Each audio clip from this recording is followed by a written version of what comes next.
Hello BSc third year student, कैसे हैं आप सभी लोग। उम्मीद है आप लोग बहुत अच्छे होंगे। दोस्तों आज के इस वीडियो के अंदर हम डिस्कस करेंगे बीएससी थर्ड ईयर जूलॉजी में आपका थर्ड पेपर आता है ecology, microbiology, animal behaviour, pollution and toxicology.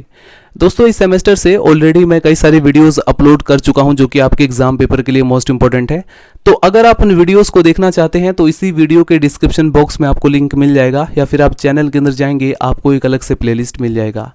Student इस सेमेस्टर से हमने स्टार्ट किया था फर्स्ट यूनिट इकोलॉजी, जिसके लगभग 11 पार्ट्स में ऑलरेडी कवर कर चुका हूं। आज के इस वीडियो के अंदर हम कवर करेंगे पार्ट नंबर 12 एलियंस रूल के बारे में।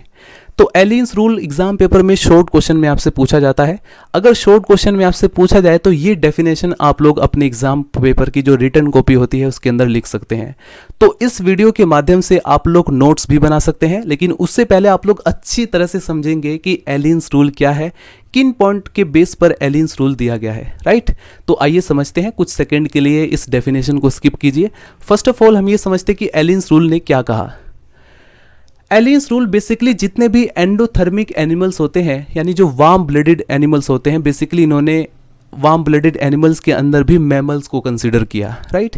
यानी जितने भी वार्म ब्लडेड एनिमल्स होते हैं जो कि अपनी बॉडी के टेम्परेचर को कांस्टेंट रखते हैं, डजंट मैटर कि इन्वायरमेंट का टेम्परेचर कैसा है, सर्दी है या गर्मी है, ये लोग अपने इन्वायरमेंट के टेम्परेचर के अकॉर्डिंग अपना टेम्परेचर नहीं बदलते, राइट। इनका जो बॉडी टेम्परेचर होता है वो कांस्टेंट रहता है। बट स्टूडेंट कुछ एनिमल्स ऐसे भी होते हैं जो कि अपने इन्वायरमेंट के अकॉर्डिंग अपने बॉडी टेम्परेचर को मेंटेन करते हैं, राइट, चेंज करते रहते हैं। अगर सर्दी है तो उसके अकॉर्डिंग अपने बॉडी टेम्परेचर को चेंज करेंगे, अगर गर्मी है तो उसके अकॉर्डिंग अपने बॉडी के टेम्परेचर को चेंज करते हैं। यानी वो अपने इन्वायरमेंट के अकॉर्डिंग अपने बॉडी को अनुकूल बनाते हैं, अडेप्ट करते हैं। तो उन एनिमल्स के ऊपर ये नियम लागू नहीं होता है। ये नियम सिर्फ उन्हीं एनिमल्स के ऊपर अप्लाइड होता है जो कि वार्म ब्लडेड एनिमल्स होते हैं। दूसरा पॉइंट आप लोग नोट करेंगे, रिलेटेड, ये जो नियम है related to animals of colder and warmer climate, यानी ये ऐसे एनिमल्स के ऊपर अप्लाइड होता है जो कि कोल्डर और वार्मर क्लाइमेट में रहते हैं, राइट। बहुत ही सिंपल कॉन्सेप्ट दिया उन्होंने, कहा कि ऐसे एनिमल जो कि कोल्डर रीजन में रहते हैं, ठंडे प्रदेशों में रहते हैं, उनके जो एक्सटर्नल ऑर्गन होते हैं वो शॉर्टर होते हैं, छोटे होते हैं। एक्सटर्नल ऑर्गन कौन कौन से, जैसे कि ईयर, लिम्स या टेल, राइट, या स्नॉट, ये कुछ ऐसे ऑर्गन्स होते हैं जो कि छोटे होते हैं। क्यों होते हैं वो भी मैं आपको बताऊंगा। नंबर सेकंड पॉइंट उन्होंने क्या कहा, ऐसे एनिमल जो कि वार्मर रीजन में रहते हैं, यानी बहुत ज़्यादा शुष्क यानी ड्राई है, यानी बहुत ज़्यादा गर्म इलाका है, गर्म क्लाइमेट है, ऐसी जगह पर रहने वाले जो एनिमल्स हैं उनका जो एक्सटर्नल ऑर्गन्स होता है, जो उनकी एक्सट्रीमिटीज़ है जैसे कि ईयर, लिम्स या टेल, वो लार्जर होता है। उनके जो एक्सटर्नल ऑर्गन होते हैं वो बड़े होते हैं, लार्जर होते हैं।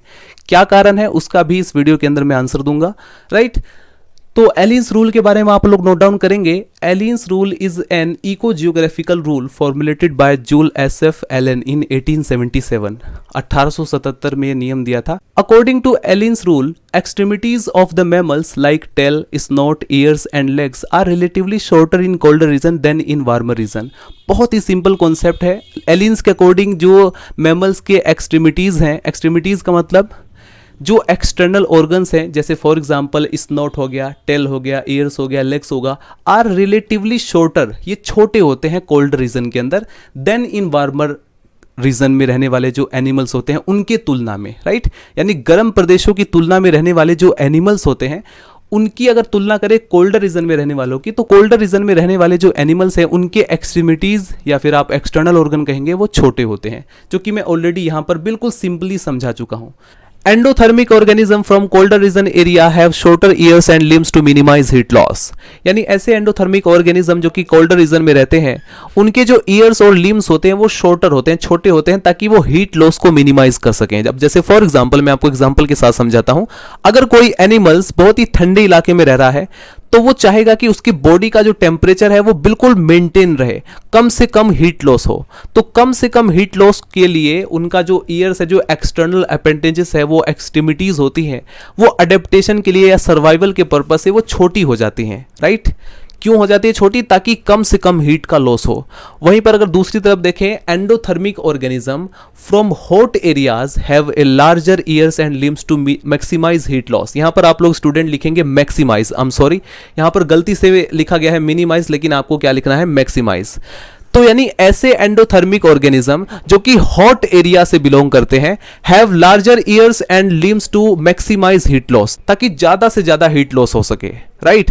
अब जैसे फॉर एग्जांपल आप लोग एक ऐसे ही जगह पर रह रहे हैं जहां बहुत ज्यादा गर्मी है, बहुत ही ज्यादा वार्म क्लाइमेट है, तो इस कंडीशन में क्या होगा, इस कंडीशन में जो हीट लॉस है वो आप लोग चाहेंगे ज्यादा से ज्यादा हो, राइट, ताकि वो आसानी से वहां पर सर्वाइव कर सकें। बहुत ज्यादा गर्मी लगती है तो हमें पसीना आता है, उस पसीने के थ्रू ही हमारी जो बॉडी का टेम्परेचर है वो बाहर निकलता है, राइट, ताकि हम अपनी बॉडी को बैलेंस कर सकें, उस वार्म कंडीशन में खुद को सर्वाइव कर सकें, राइट।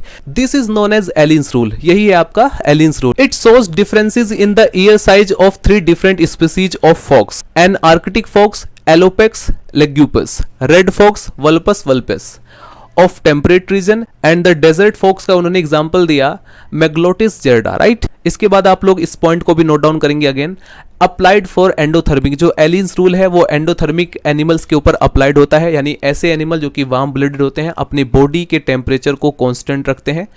दूसरा point, related to animals of colder and warmer climate, Allen's rule किससे रिलेट करता है, जो एनिमल कोल्डर या वार्मर क्लाइमेट में रहते हैं। अब इस नियम की वजह से स्टूडेंट आपके माइंड में एक और आइडिया क्रिएट हो जाएगा, यानी जैसे जैसे आप लोग वार्म इन्वायरमेंट से, गर्म जलवायु से ठंडे प्रदेश की तरफ बढ़ते हैं, यानी कि कोल्ड क्लाइमेट में आप लोग जैसे जैसे आप लोग एंटर करते रहेंगे, आप लोग पाएंगे कि वहां के जो एनिमल्स है, जो एंडोथर्मिक एनिमल्स है, उनके एक्सटर्नल ऑर्गन्स के अंदर बदलाव आ रहा है, चेंज आ रहा है। किस तरह का चेंज आ रहा है, अगर आप लोग वार्म इन्वायरमेंट से कोल्ड इन्वायरमेंट की तरफ जाएंगे तो आप लोग पाएंगे धीरे धीरे उनके जो एक्सट्रीमिटीज है, जो एक्सटर्नल ऑर्गन्स है, वो छोटे होते चले जाएंगे। और अगर आप इसका रिवर्स करें, यानी कि अगर आप कोल्ड इन्वायरमेंट से वार्म इन्वायरमेंट की तरफ बढ़ेंगे तो आप लोग पाएंगे कि उनकी जो बॉडी है, उनके जो एक्सटर्नल ऑर्गन्स हैं, अपेंडेजेस हैं, वो धीरे धीरे बड़े होते चले जाएंगे, राइट। तो इस तरह से आप लोग इस नियम की मदद से काफी कुछ समझ सकते हैं। यदि आप इस पॉइंट को और भी अच्छे से समझना चाहें तो आप लोग सरफेस एरिया से भी समझ सकते हैं। सरफेस एरिया का जो कॉन्सेप्ट है उसमें आप देखेंगे अगर सरफेस एरिया छोटा है, लेस है, तो हीट लॉस मिनिमम होगा, राइट। जितना कम सरफेस एरिया होगा हीट लॉस के चांसेस उतने ही कम होंगे, लेकिन जितना ज़्यादा सरफेस एरिया होगा हीट लॉस के जो चांसेस है वो उतने ही ज़्यादा मैक्सिमम होगा, राइट। तो बहुत ही सिंपल है, अगर आप ऐसे रीजन में रहते हैं जहां पर कोल्डर रीजन है तो वहां पर आप लोग चाहेंगे खुद ही कि वहां पर हमारा हीट लॉस कम से कम हो सके। अगर आप लोग ऐसे इन्वायरमेंट में रहते हैं जहां बहुत ज़्यादा गर्मी है तो आप लोग चाहेंगे हीट लॉस ज़्यादा से ज़्यादा हो सके, राइट। सो अल्टीमेटली क्वेश्चन क्या राइज होता है, ultimately the question become why did this animals need such adaptation, in animals को इस तरह के अडेप्टेशन की क्या जरूरत है। तो ऐसे एनिमल जो कि एक्सट्रीमली वार्म इन्वायरमेंट में रहते हैं, यानी गर्म जलवायु में रहते हैं, तो वो चाहेंगे सरवाइव करने के लिए हीट लॉस जितना ज़्यादा हो सके उतना ही होना चाहिए, राइट। वो हीट लॉस चाहेंगे वहाँ पर मैक्सिमम हो, और मैक्सिमम कब होगा, मैक्सिमम होगा लार्ज एक्सटर्नल ऑर्गन्स की वजह से, इसलिए उन्हें लार्ज एक्सटर्नल ऑर्गन्स की नीड होती है, और प्रकृति में इस तरह के एडेप्टेशन होते ही रहते हैं। नंबर सेकंड पॉइंट, ऐसे एनिमल्स जो कि एक्सट्रीमली कोल्डर इन्वायरमेंट में रह रहे हैं, बहुत ज़्यादा ठंडे प्रदेशों में रह रहे हैं, तो वो सर्वाइव करने के लिए चाहेंगे कि हमारे बॉडी का जो टेम्परेचर है, हमारे बॉडी के अंदर जो हीट है वो कम से कम लॉस हो, मिनिमाइज हो सके। तो उसे मिनिमाइज करने के लिए उनके पास शॉर्टर एक्सटर्नल ऑर्गन्स होते हैं, तो उसे मिनिमाइज करने के लिए उनकी बॉडी के अंदर शॉर्टर एक्सटर्नल ऑर्गन्स की उन्हें नीड होती है, जरूरत होती है, इसीलिए प्रकृति में इस तरह के एडेप्टेशन आते हैं, राइट। अभी स्टूडेंट आप लोगों ने रिसेंटली एक न्यूज़ भी पढ़ा होगा, जितने भी गोरी चमड़ी वाले लोग हैं या उनके विचारक हैं वो इस बात पर विचार कर रहे हैं, क्योंकि उनकी जो स्त्रियां हैं वो जाकर के जो निग्रो लोग हैं, जो काले कलर के लोग हैं या लंबे चौड़े जो लोग हैं, उनसे जाकर के विवाह कर रही हैं, बिकॉज क्योंकि वो सेक्सुअली ज़्यादा पोटेंशियल है। व्हाट अबाउट दिस रीज़न, क्योंकि वो ऐसी जगह पर रहते हैं जहाँ पर वार्म इन्वायरमेंट हो। जितने भी उनके पूर्वज थे वो सब ऐसी जगह पर रहते हैं जो कि वार्म, बहुत ज़्यादा गर्म जलवायु होती है। तो जितने भी एनिमल्स, यहाँ पर सिर्फ एनिमल्स पे ही नहीं, तो ये बातें इंसानों पर भी लागू होती हैं, राइट। सो स्टूडेंट, मैं उम्मीद करता हूँ कि एलियंस रूल आपको काफ़ी अच्छे से समझ में आ गया हो। नेक्स्ट वीडियो के अंदर हम डिस्कस करेंगे बर्जमैन रूल के बारे में।